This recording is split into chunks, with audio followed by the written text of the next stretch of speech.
TDP YCP పార్టీలు రెండూ కలిసి ఆంధ్ర రాష్ట్రాన్ని ప్రజల్ని ఎంత దారుణంగా మోసం చేస్తున్నారో తెలియడానికి కరేడు ఉద్యమంలో గత కొన్ని రోజులుగా జరుగుతున్న పరిణామాలే ప్రధాన సాక్ష్యం.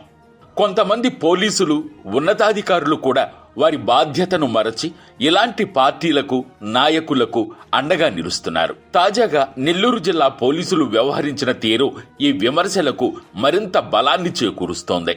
బలవంతపు భూసేకరణ నేపథ్యంలో కరేడు గ్రామంలో పోలీసు యాక్ట్ 30 అమల్లో ఉందంటూ గత ఆదివారం కరేడుకు వెళుతున్న బీసీవై పార్టీ అధినేత రామచంద్ర యాదవ్ గారిని కనీసం నెల్లూరు జిల్లాలోకి కూడా వెళ్లకుండా అడ్డుకున్న పోలీసులు ఈ రోజు కందుకూరు వైసీపీ ఇన్ఛార్జ్ బుర్రా మధుసూదన్ యాదవ్ కరేడు గ్రామానికి వెళుతుంటే రెడ్ కార్పెట్ వేసి మరీ అనుమతించారు. కరేడు ఉద్యమాన్ని మొదటి నుండి ముందుండి నడిపిస్తూ రైతులకు అండగా నిలుస్తున్న రామచంద్ర యాదవ్ గారిని అడ్డుకుని వైసీపీ నాయకులకు మాత్రం ఎటువంటి ఆంక్షలు లేకుండా ఎలా అనుమతించారో నెల్లూరు జిల్లా ఎస్పీ సమాధానం చెప్పాలని కరేడు రైతులు నిలదీస్తున్నారు.